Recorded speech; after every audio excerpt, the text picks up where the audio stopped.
So what you really have to do when you start exploring psychedelics is to try and figure out, what's the center of the mandala?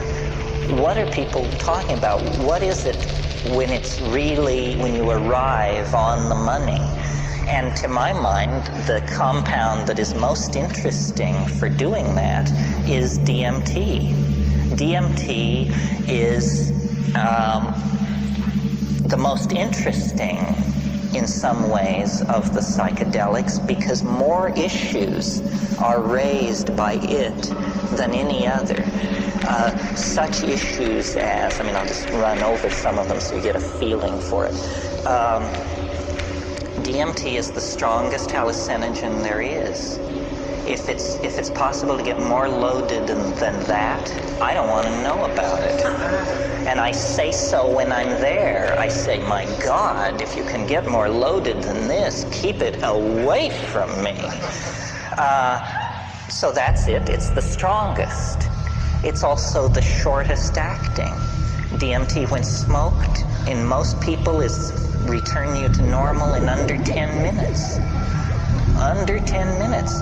Now, this is interesting because the people who think there's nothing to this, who should actually invest the 10 minutes to find out what's, a 10-minute DMT trip is worth 20 years of academic pharmacology, art history, psychology, and all this other malarkey. Because then you just say, okay, I got it.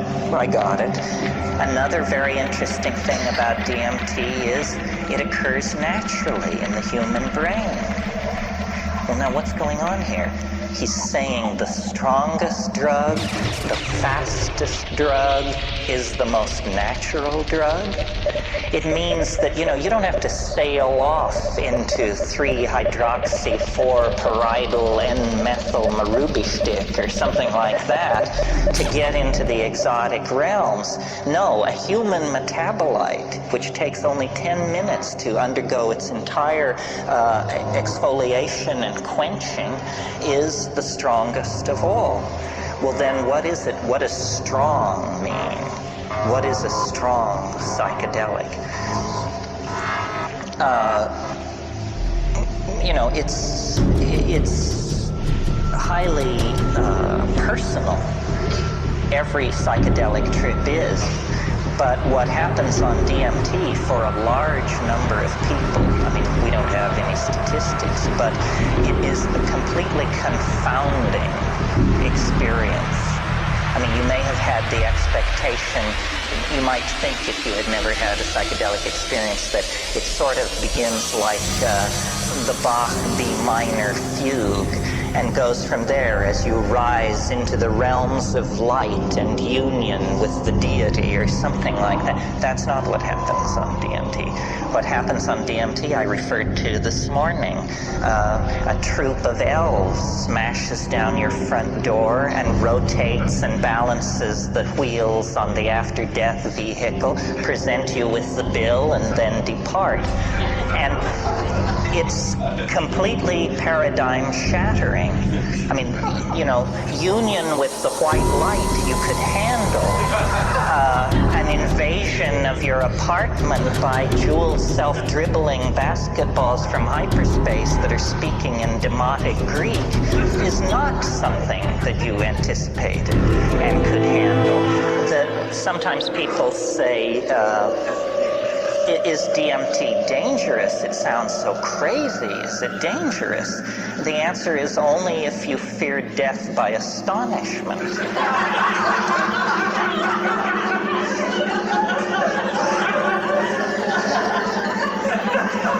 Remember how you laughed when this possibility was raised, and a moment will come that will wipe the smile right off your face.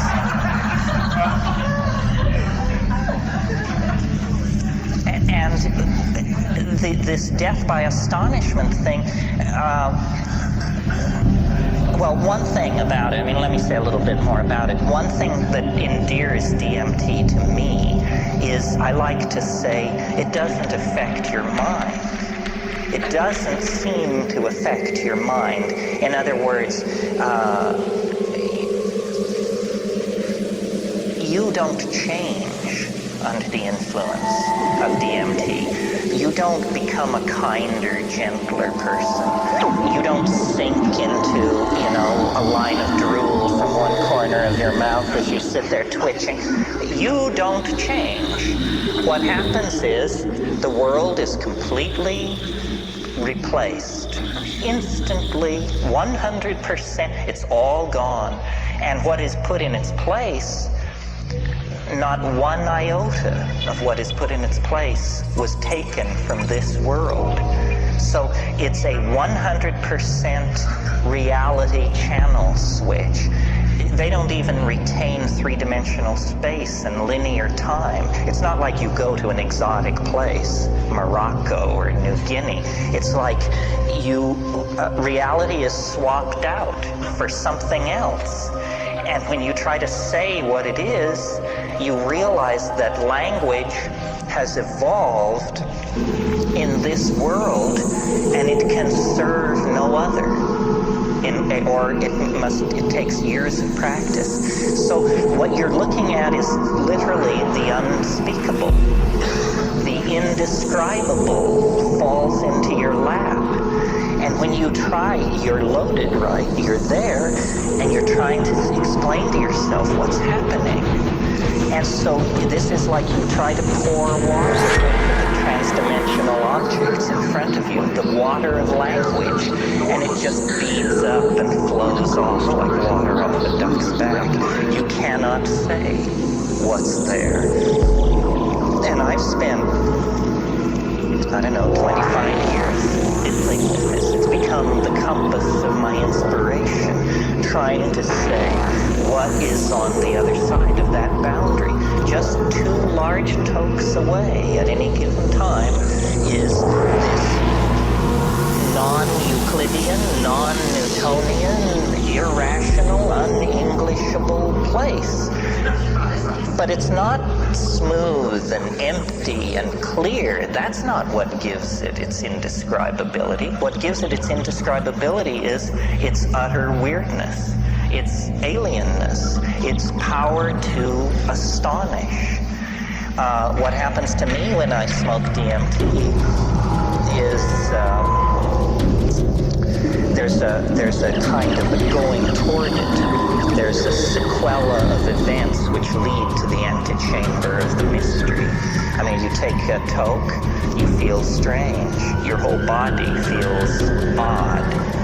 You take a second toke, all the oxygen seems to have been pumped out of the room. Everything jumps into clarity. It's that visual acuity thing. You take a third toke if you're able, and then you lay back and you see this thing which looks like a rose or a chrysanthemum, this orange spinning flower-like thing. It takes it about 15 seconds to form, and it's like a membrane. And then you break through it. You break through it, and then you're in this place. And there's an enormous cheer which goes up as you pass through this membrane.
The shadows here are muted, and there's a lot of transitional zones from one color to another and so forth. This isn't like that. This is crystalline, clear, solid. You can see the light reflected in the depths of these objects, and everything is very brightly colored, and everything is moving very, very rapidly. And there are entities there. It's not about calling them up or the whisperings of them. No, they're in your face. And they're right here, and they're worse than in your face, because what they do is they jump into your chest, and then they jump out. And so you're like this. And you have to keep saying, keep breathing, don't freak out, pay attention, and the entities speak to you.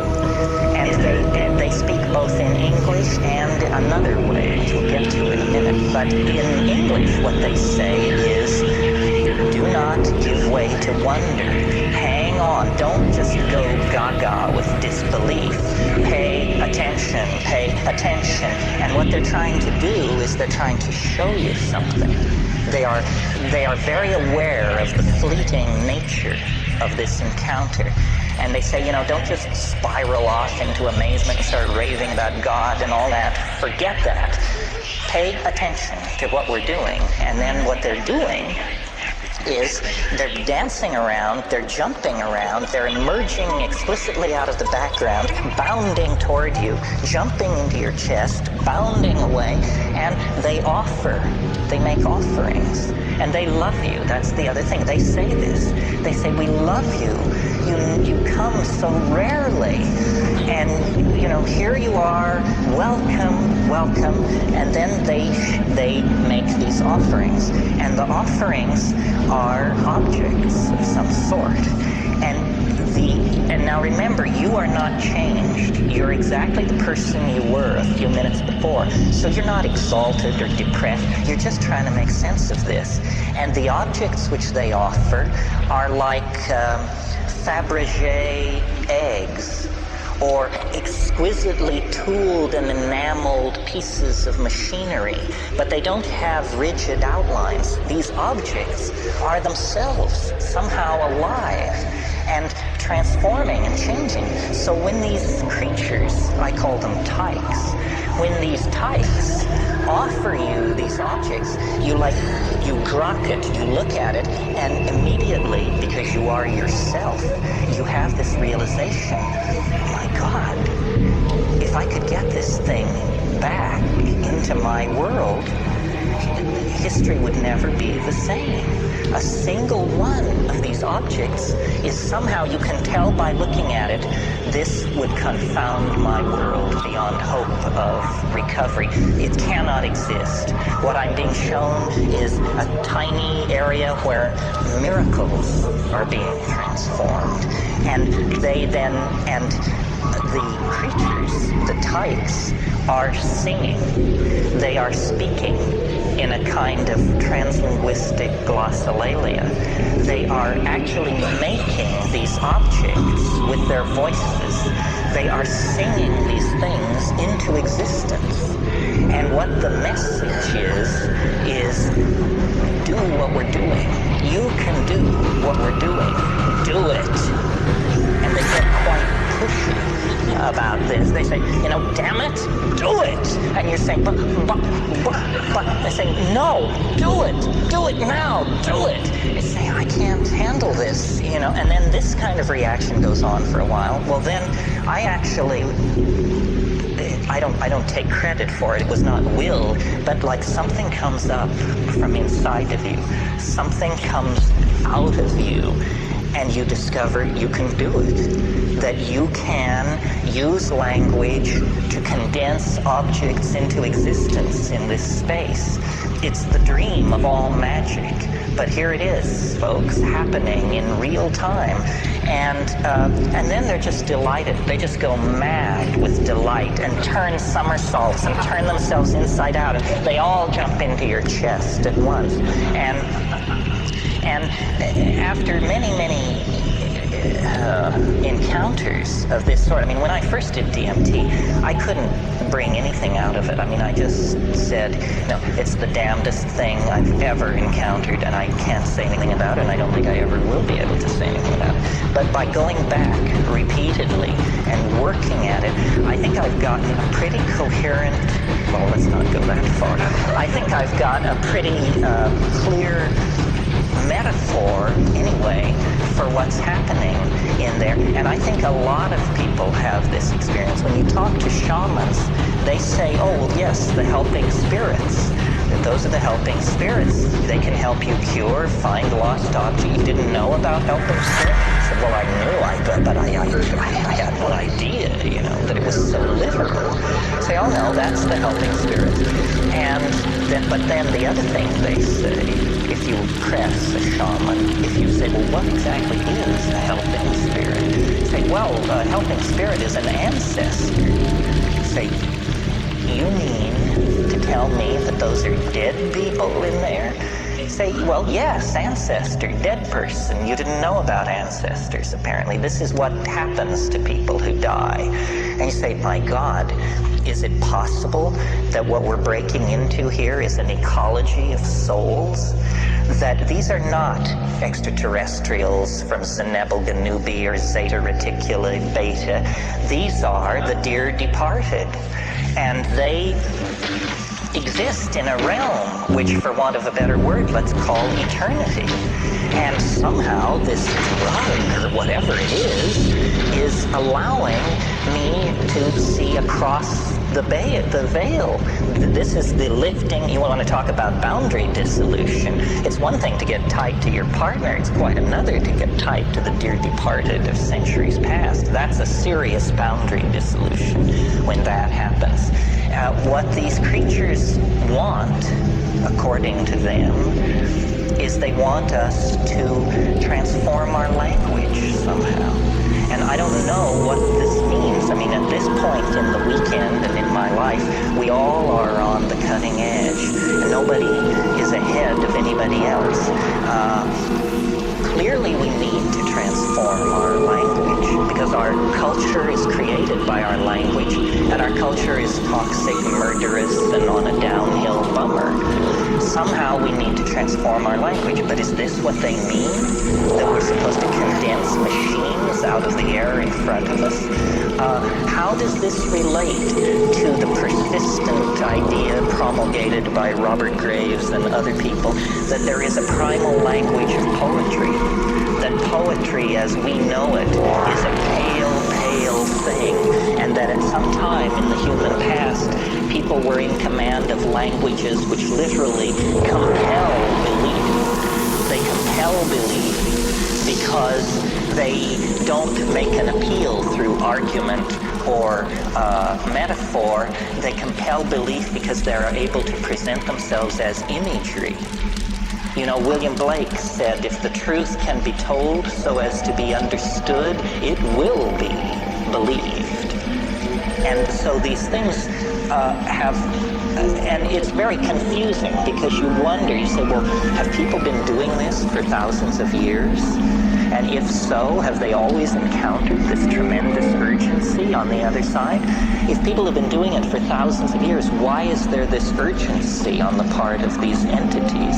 And who exactly and what exactly are they? It appalls me, you can probably tell, that I have to talk about this, because this is not my bailiwick. I mean, I'm a rationalist who's just had a very weird set of experiences, but I am a rationalist. I mean, I have no patience with channeling, the lords of the many rays, the divas, and there's this whole thing going around about disincarnate intelligence, and it's mostly under the control of fairly, shall we say, non-rigorous thinkers. But I like to think that I am a rigorous thinker, and yet here I am telling you that, elf legions await in hyperspace, one toke away. The difference between my rap and, the Findhorn folks or somebody like that is that we have an operational method for testing my assertion. We can all smoke DMT, or you can make it your business to now find out about this and see for yourself. And not everybody agrees with me. I mean, some people say there wasn't anything like that. But some people agree, and I think if you get 2 out of 10 agreeing with a rap like this, then you better pay attention.